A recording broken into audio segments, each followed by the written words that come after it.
Donc pour commencer, en fait, je voulais savoir, en fait, bon, une question bête, c'est en fait le cinéma, est-ce que c'est quelque chose qui vous intéresse beaucoup, pas du tout? Donc je sais pas, parmi vous, si vous faites, qu'est-ce que vous attendez en plus du cinéma, qu'est-ce que vous attendez aussi de ce que vous voulez faire. Moi je vais juste me représenter, présenter mon parcours, et ensuite ça sera à vous, si vous avez des questions. De les poser par rapport à ce que je vais vous demander, enfin, ce que je vais vous dire plutôt. Et du coup, voilà, ça va. On va, comme je vous ai dit, donc moi, voilà, réalisation depuis 22 ans. Ma spécialité, c'est plus la fiction. Moi, j'adore la fiction. Le truc avec la fiction, c'est que c'est pas très évident pour vivre, parce que voilà, on dépend souvent des aides. Les aides souvent prennent du temps à arriver. Donc parfois, il faut trouver une alternative pour vivre de ça. Enfin, mon alternative, c'était le montage vidéo. J'ai beaucoup aimé le montage vidéo. C'était ma grande surprise d'ailleurs quand j'ai commencé. Le montage vidéo, ça m'a permis en plus même de me développer dans ce métier. Alors moi, j'ai pas fait d'école. J'ai pas fait d'école de cinéma. Voilà, je suis quelqu'un de pas très discipliné, on va dire. Et donc, quand on est quelqu'un de pas très discipliné et qu'on a envie de faire quelque chose, il faut trouver une alternative. Moi, c'était surtout de gens qui m'inspiraient. Et puis par la suite, c'était aussi, voilà, après de commencer l'écriture. J'aimais beaucoup l'écriture, mais je ne savais pas trop écrire une histoire, donc il fallait un peu s'y mettre, un peu quand on a envie de faire ce métier, faut faire, voilà, faut s'y mettre, faut s'entourer bien sûr, comme j'ai dit, et puis il y a pas mal de bouquins à lire, il y avait pas mal de bouquins à lire, et voilà, le cinéma, moi j'ai commencé à aimer le cinéma en regardant des films bateaux des années 90, ce qu'on appelait les films de l'âge d'or, c'était les Stallone, Schwarzenegger, voilà, Chuck Norris pour les plus vieux. Et du coup, ensuite, à travers ça, j'ai connu ensuite les films d'auteur. Et là, ma voix, elle s'est un peu plus ouverte parce que j'ai remarqué, un film d'auteur, il y a une plus grande liberté de raconter une histoire. Et il y a quelque chose d'un peu plus, comment on dirait, il y a quelque chose un peu plus excitant pour raconter une histoire dans les films d'auteur. Mettre 3-4 lignes en images, j'ai trouvé ça génial et c'est à partir de là que j'ai commencé à m'intéresser aux films d'auteur. Les films d'auteur, comme exemple, j'ai eu un réalisateur qui s'appelle Lars von Trier. Lars von Trier qui a fait pas mal de films voilà, d'auteur, mais en fait qui a adapté un style de film d'auteur qui s'appelle le dogme. Je vous invite à découvrir ce genre de film. Le dogme, en fait, il n'y a pas de code ciné. Et en fait, le fait qu'il n'y ait pas de code ciné, on a un peu l'impression, la confusion entre un film documentaire et une fiction. Et du coup, en fait, tout est dans le jeu d'acteur. Et du coup, quand on sait diriger un acteur, l'aspect du film paraît super réel, alors que c'est une fiction. Alors, voilà, je vous invite à voir sa filmographie, dont un film qui s'appelle Dancer in the Dark. C'est un film voilà, qui retrace le parcours d'une femme en cécité de vision et qui est mère de famille et qui remarque que son fils aussi commence à perdre la vue. Donc elle enchaîne des petits boulots malgré son handicap et au fur et à mesure qu'elle enchaîne des petits boulots, sa vue baisse et jusqu'à ce qu'elle réussisse, je ne vais pas spoiler parce que je vous invite à voir le film. Mais en fait, ce que j'ai trouvé génial dans ce film, parce qu'il était à Cannes, et ce réalisateur s'est permis de mettre un plan où on voit le perchman, tellement que le film est réel, on voit carrément l'équipe technique dans le film, et malgré ça, il a une palme d'or. Donc voilà, Dancer in the Dark, Lars von Trier, toute sa filmographie, voilà. Et ça m'a beaucoup inspiré, je me suis dit, quand on n'est pas professionnel de cinéma au début comme moi, on peut se permettre de certaines erreurs. Tout est aussi dans la façon qu'on communique son art. Donc voilà. Et à partir de là, je suis déjà bientôt ma 4e fiction. en long métrage. J'ai déjà fait 3 longs métrages. J'ai mon premier long métrage en fait qui était au FEMIR en 2013. Ce premier long métrage, par la suite, je ne l'ai pas assez exploité. J'ai fait un deuxième long métrage que j'ai un peu plus exploité.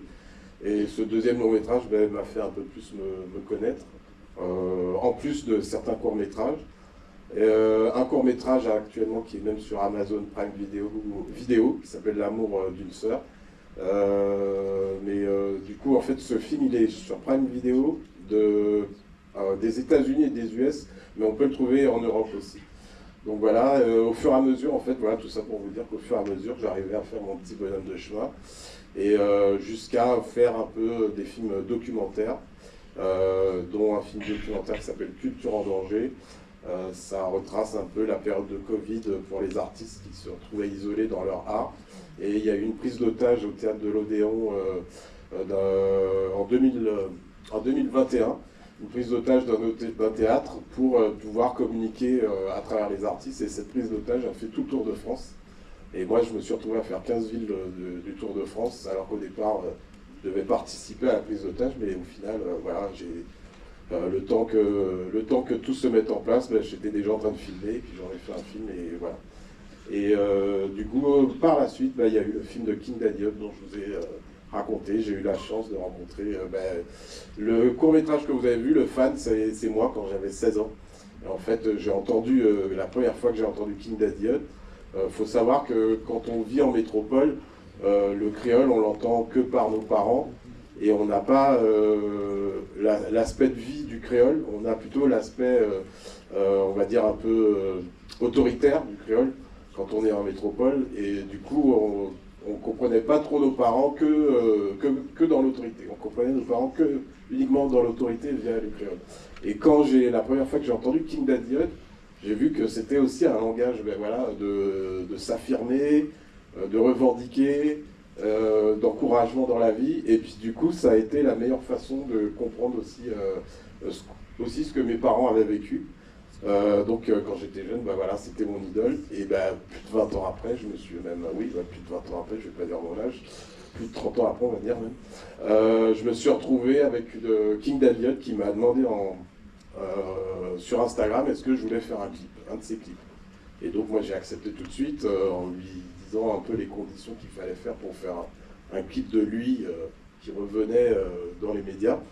Et du coup, il m'a redirigé vers son manager, et son manager m'a redirigé vers une production. Et la production en question, qui s'appelle Merapi Production, m'a dit nous on fait pas de clip. Et j'étais étonné, et ils m'ont dit mais par contre nous on veut faire un film documentaire.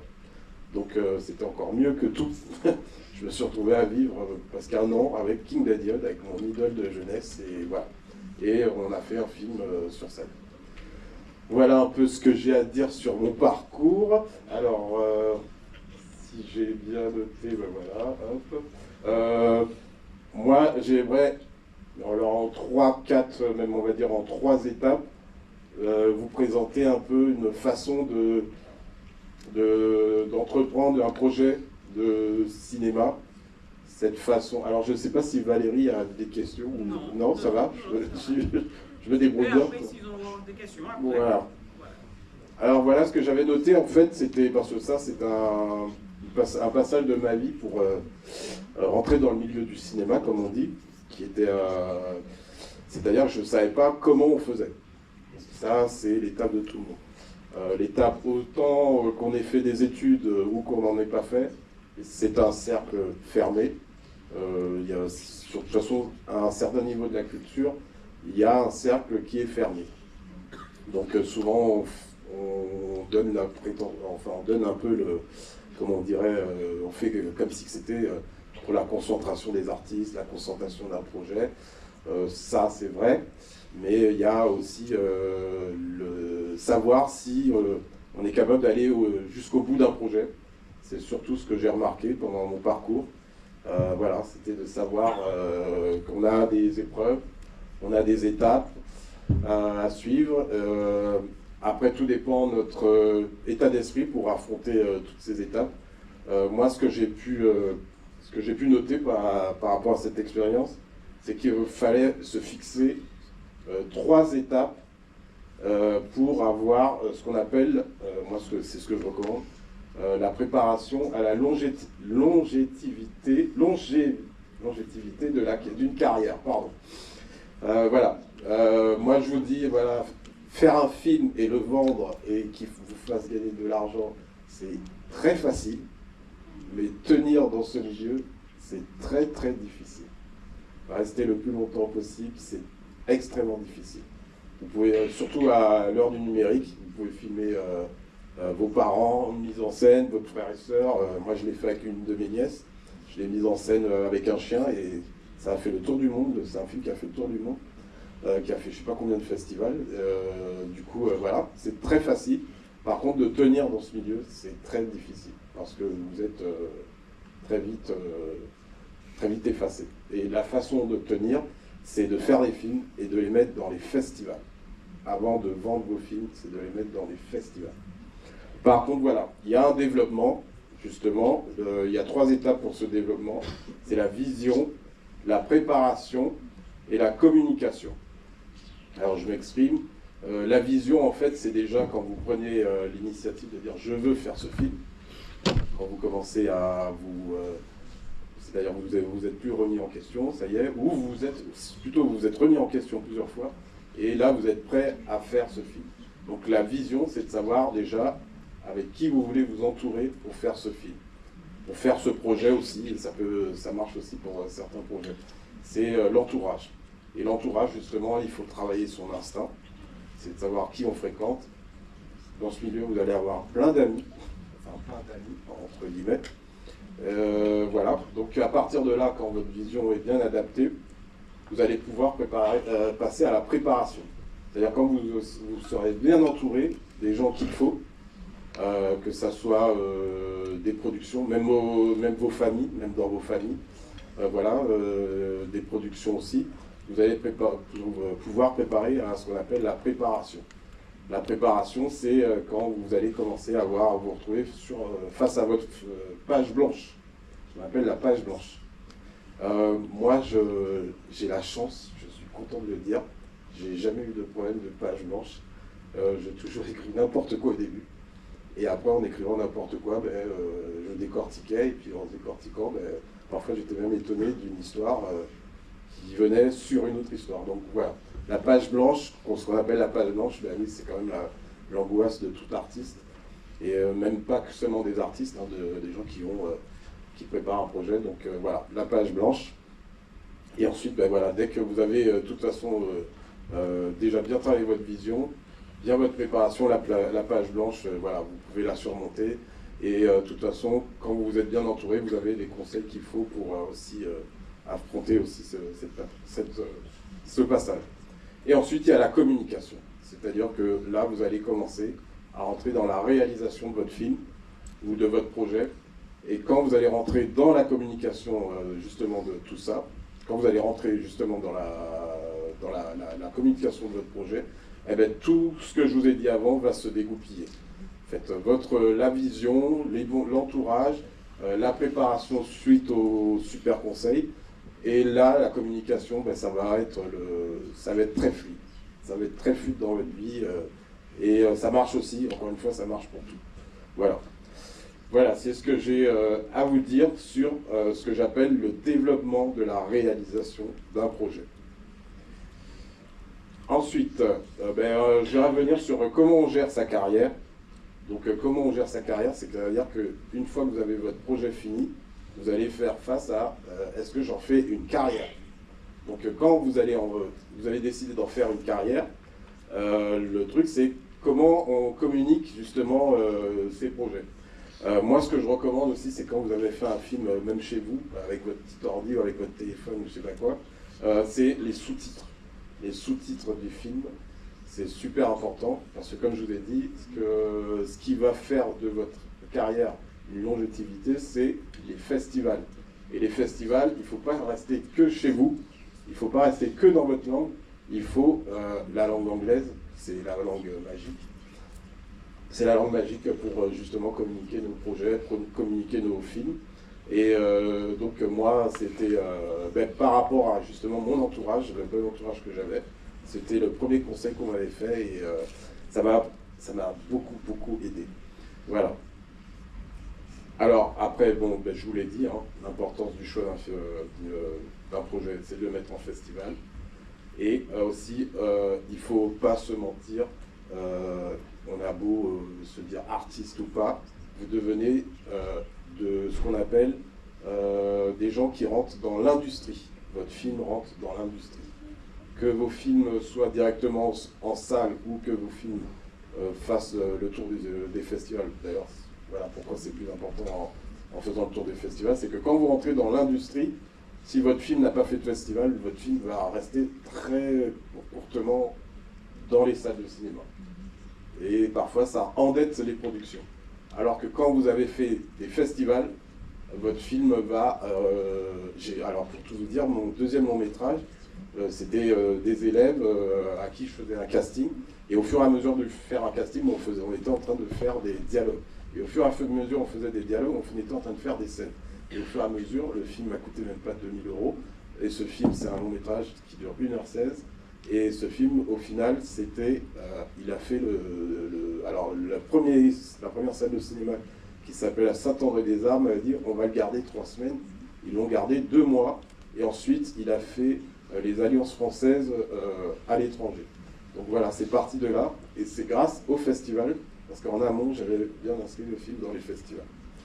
Voilà ce que je peux vous dire sur ce qu'on appelle l'industrie cinématographique. Il ne faut pas la négliger, on en a tous besoin.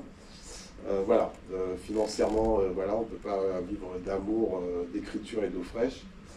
Donc voilà, l'industrie sert beaucoup. Il faut savoir que maintenant les télés aussi, enfin maintenant ça fait un bon moment que les télés se sont aussi affiliées aux productions, ce qu'on appelle les coproductions.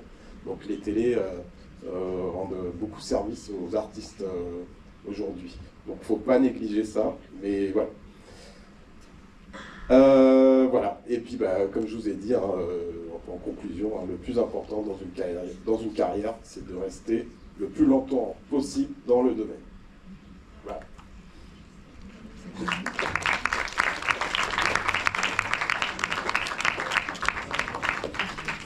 Il y a des questions. Alors si vous avez des questions, n'hésitez pas. Tout était clair?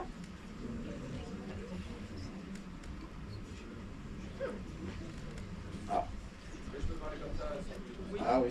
Ah, il a une forme, super. Au début de votre film, l'acteur il a une cassette et un casque.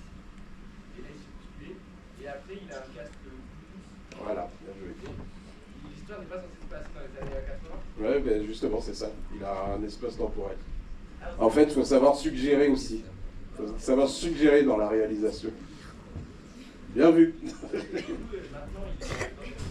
Voilà. Voilà. Exactement. Comme ça, on n'a pas besoin d'écran, comment on appelle ça, d'écran vert pour faire des espaces temporels. On peut le faire aussi naturellement. Oui. Par contre, il faut parler plus fort. La basse, ce micro. Ouais. Ah.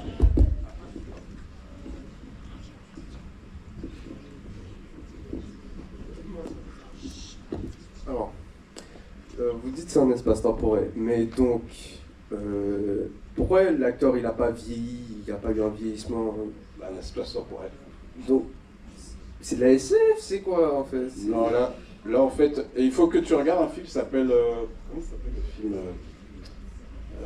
mince, Interstellar. Interstellar, quand tu regardes le film, Oui, il j'ai traverse vu. un trou. Voilà, et du coup, il reste le même en fait.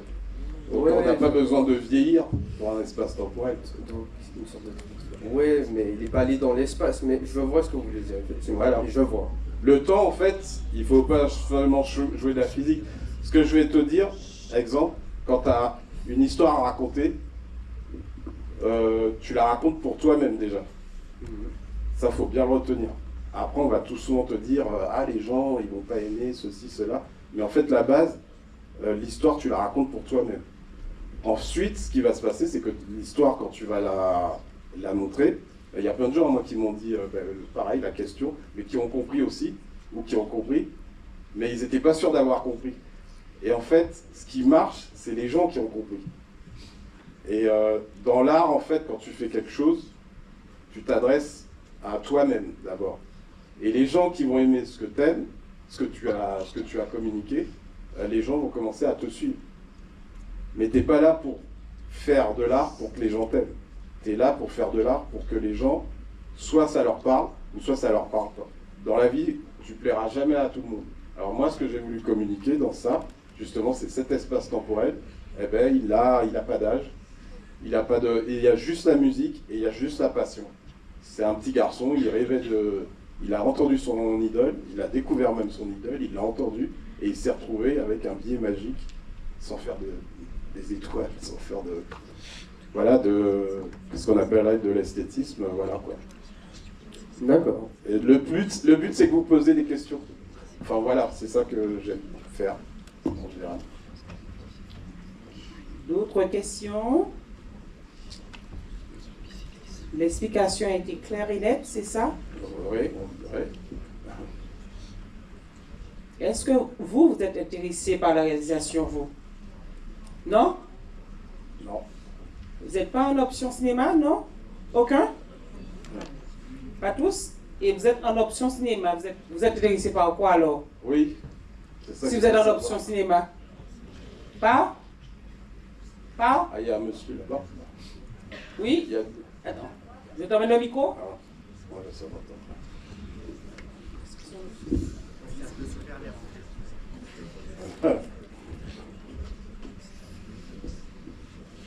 Bonjour, Bonjour. moi je suis en spécialité cinéma en première. Et oui, le cinéma ça m'intéresse, j'ai juste eu un petit souci.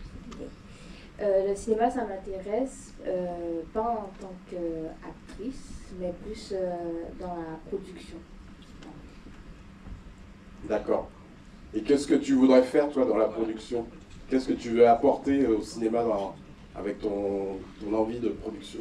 Alors moi j'aime bien la partie qui consiste à créer, mais j'aime aussi la partie gestion de production où il faut s'occuper de ce qui se passe sur le tournage pour que tout se passe bien. Donc tu aimes bien le cinéma d'auteur, si j'ai bien compris. Cette production, c'est aussi, vulgairement, je vais dire les mots, mais c'est aussi banquier. Donc production, souvent, avant de créer, on pense plutôt au compte en banque de la production. Donc, mais par contre, effectivement, il y a des productions qui aiment beaucoup créer, qui aiment beaucoup plus mettre en avant l'artiste et penser plus à la créativité, penser plus à l'art. Bon, ben, bienvenue.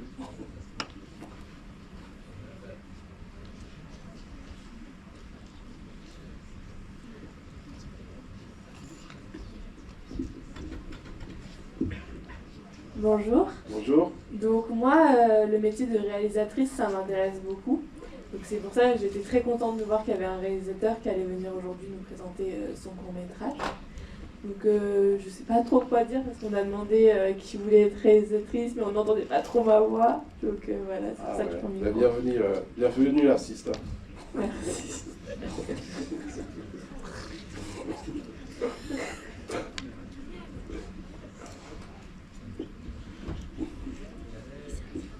Bonjour, en fait Bonjour. c'est pour revenir à votre film, parce que j'ai pas trop compris en fait, vous avez dit qu'il est... En fait j'ai pas compris le message derrière le film. D'accord. Bon, il est simple, c'est quelqu'un qui découvre, qui va à la rencontre de son idole en fait. Voilà. Et pourquoi il s'est retrouvé dans les coulisses du coup? Bah, c'est magique en fait. C'est de la fiction, hein, c'est pas un documentaire. Hein. C'est pas la vie réelle. Enfin, ça arrive dans la vie réelle. Moi, ça m'est arrivé. Moi, j'ai rencontré, exemple, paix à son âme, mon Rona Hartner. C'était une actrice tzigane. J'ai aussi vécu 3 ans avec les tziganes, avec les Roms. Et en fait, ça un peu, ce que vous avez vu, ça m'est un petit peu arrivé. C'est une actrice que j'adorais, en fait, dans les années 95-96. Je la trouvais très belle et je l'ai vue dans un film, alors que je ne faisais pas du tout de cinéma. Et quand j'ai commencé à vouloir en faire, voilà, pour des raisons personnelles, j'avais décidé de faire quelque chose de ma vie. Je me suis dit, il faut que j'ose quelque chose que je regretterai jamais. Et ben, c'était le cinéma. Et un jour, à l'époque où Internet venait d'arriver, j'ai commencé à m'inscrire dans les forums et tout ça. Et j'ai rencontré un acteur avec son producteur qui mettait en place des rencontres pour jeunes artistes, jeunes acteurs, jeunes réalisateurs, jeunes producteurs. Et c'était des dîners. Et on appelait ça les dîners du mardi, voilà, c'était ça. Et cet acteur, il m'a dit, bah, si tu veux, il y a la clôture du Festival du film de Paris. Et il m'a dit, viens, je t'invite. Et en fait, arrivé sur place, j'ai accepté tout de suite, mais arrivé sur place, en fait, il n'avait pas d'invite. Et du coup, il m'a regardé dans les yeux, il m'a dit, bah, c'est comme ça que ça se passe au cinéma, rendez-vous de l'autre côté. Et ben, il a fallu que je me débrouille d'aller ce qu'on appelait de l'autre côté. En fait, il se passe qu'à la fin du film de clôture, il y avait une soirée, et il y avait une soirée, cette soirée était privée. Et moi, j'ai réussi à rentrer dans cette soirée parce que j'étais déterminé. Et je passerai les détails comment je suis rentré dans cette soirée. Il y avait une armée de flics, il y avait tout ce qu'il fallait. Mais du coup, moi, étant seul, j'ai pu me faufiler. Et je me suis retrouvé dans la soirée et j'ai retrouvé mon pote et j'ai pris un verre et je me suis pris pour James Bond. J'ai fait un chi. Et là, il m'a dit, tiens, je dois te présenter quelqu'un. Il m'a présenté Ron Hartner. Et Ron Hartner, il m'a ouvert tous ses contacts de producteurs, de télé, parce qu'on a eu une affinité par la suite très forte. Voilà, comme j'ai dit, j'ai vécu avec des Roms, j'ai vécu avec cet univers qui est très très artistique, autant les cirques, autant théâtre, autant cinéma. Et cet espace temporel, je l'ai vécu comme ça aussi. Et là, il n'y avait pas d'explication. Quand on doit vivre ce truc-là, on ne se pose pas de questions. Voilà. Est-ce que vous pouvez nous parler de vos projets actuels? Vous êtes là en Guadeloupe en ce moment. Alors pour les projets actuels, pour l'instant, moi c'était un honneur, comme j'ai dit, déjà aussi à Valérie, à Christiane Tréalbon, de présenter ce film documentaire que vous n'avez peut-être pas pu voir, c'était le 25 mars, comme j'ai dit, sur King Daddy. On a pu le voir pour la première fois sur grand écran, parce que là il est à la télé, voilà. Et du coup, pour moi, c'était, comme j'ai dit, c'était le meilleur endroit pour montrer ce film à la Guadeloupe, même si certains aussi l'ont vu directement sur France Télévisions. Mais là, certains ont pu rencontrer Daddy Hub, qui est parti 3 jours après, mais certains ont pu, comme Valérie dit si bien, voir l'enfant du pays. Et pour moi, le film, c'était ça, c'était l'enfant du pays, donc c'est pour ça que j'étais venu en Guadeloupe. Et c'est aussi parce que je suis en train de mettre en écriture aussi mon 4e long métrage fiction. Parce qu'en tout j'ai 6 longs métrages, mais en fiction j'en ai 4. Donc c'est mon 4e long métrage fiction, ça va être mon 4e long métrage fiction. Et l'adaptation de l'écriture, c'était uniquement en Guadeloupe que je la voyais. Je vous cache pas que j'ai encore du mal, parce que cette adaptation est tirée de ma famille, et donc il faut savoir s'extraire de la vie réelle pour répondre encore à l'espace temporel, pour se relier à l'espace temporel pour écrire ça. En fait, quand vous écrivez une histoire vraie, vous êtes obligé d'aller vers quelque chose, de sublimer l'histoire. Voilà. Donc voilà pourquoi je suis actuellement en Guadeloupe. Pour l'instant, c'est ça le projet principal.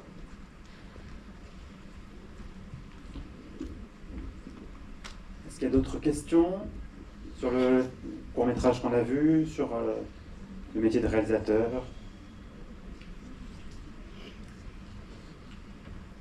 D'autres questions? Il y a quelqu'un. Peut-être, oui.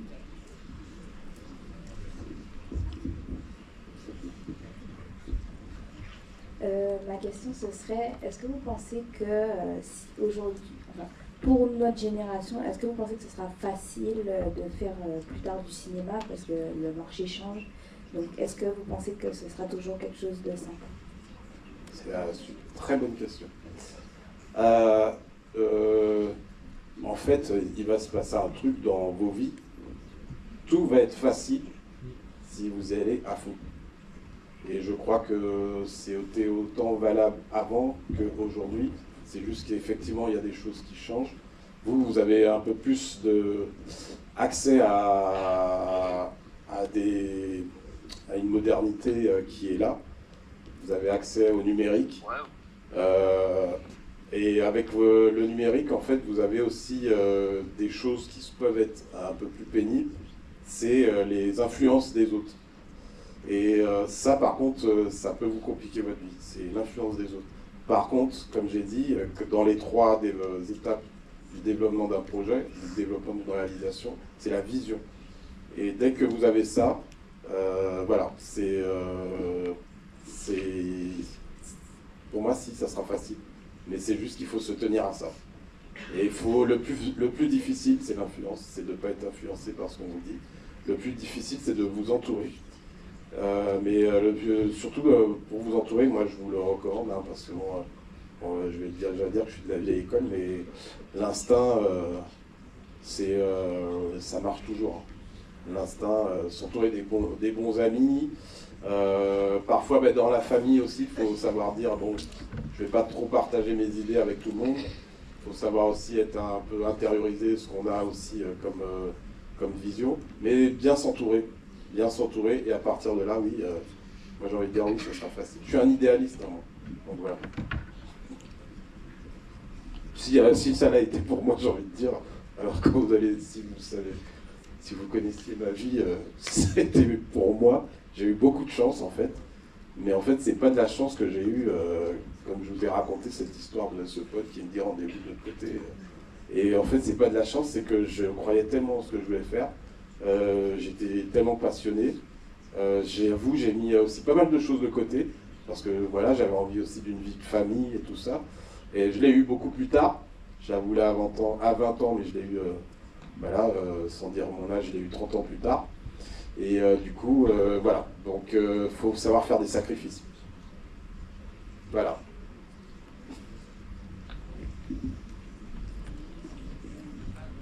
Ah, il y a la Sista, elle est là.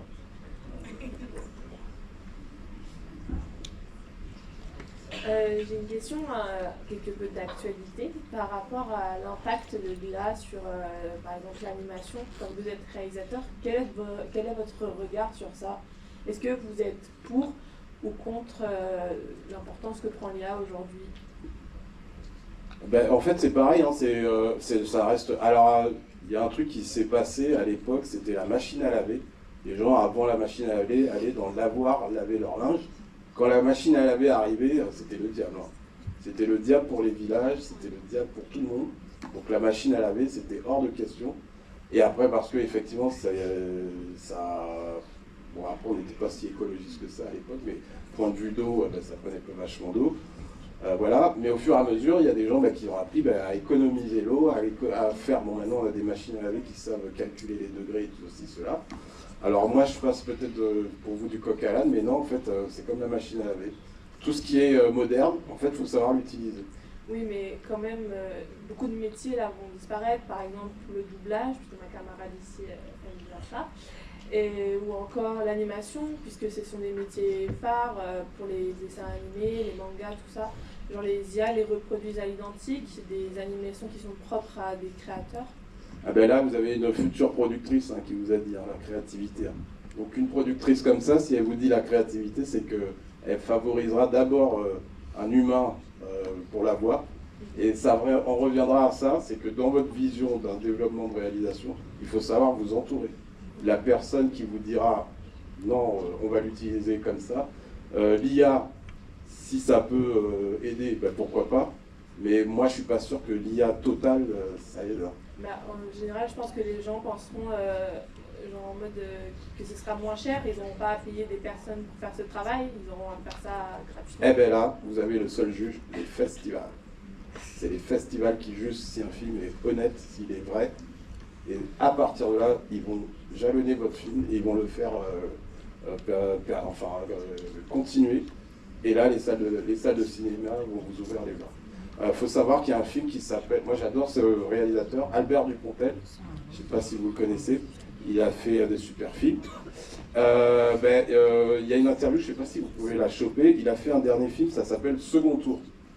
Alors il a eu 2 équipes, on appelle, parce que souvent quand vous réalisez un film, vous avez un deadline de réalisation, Et ensuite, quand vous avez passé ce deadline, si vous n'avez pas fini, vous passez à la seconde équipe. Lui, en fait, il a pris du temps sur le film parce qu'il était aussi encore en étape d'écriture sur un prochain.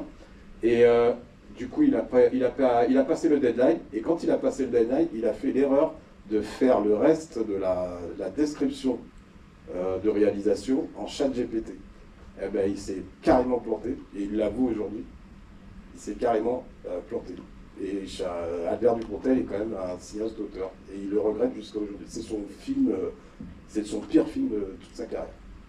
Et pourtant, il y a les gens qui aiment ce film. Hein. Moi, c'est vrai que je préférais les premiers. Il y en a pas mal que j'aime, mais celui-là, même moi, j'ai pas aimé. Et j'ai compris pourquoi. Et il le dit aujourd'hui, quoi. Donc après, c'est tout ça, tout est aussi comment on utilise ChatGPT. J'ai une amie, moi, qui fait du doublage chez Disney, qui fait des doublages de manga, qui fait du doublage aussi. Elle est aussi affectée par ça. Et du coup, son fusil, elle l'a changé d'épaule parce qu'elle fait plus des grosses firmes. Elle fait plus de grosses productions. Disney, d'ailleurs, est encore en instance d'adapter vraiment le ChatGPT. Elle en question, je lui fais un petit hommage, c'est Chantal Barouin qui se bagarre justement contre ça.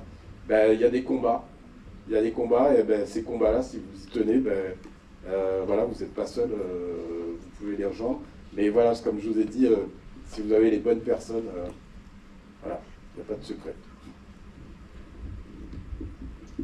Ok. Merci beaucoup. On va s'arrêter parce qu'on va devoir repartir. Merci à vous. Vraiment, merci beaucoup, Alix Véronèse, pour toutes ces informations que vous avez communiquées. Je pense qu'on peut l'applaudir.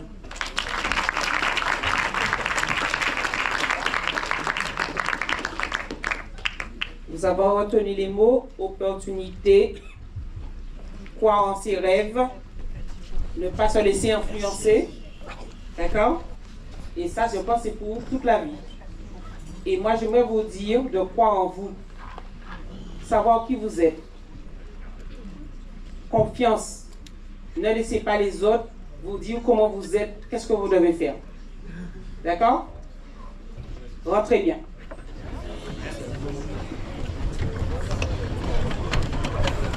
Oui.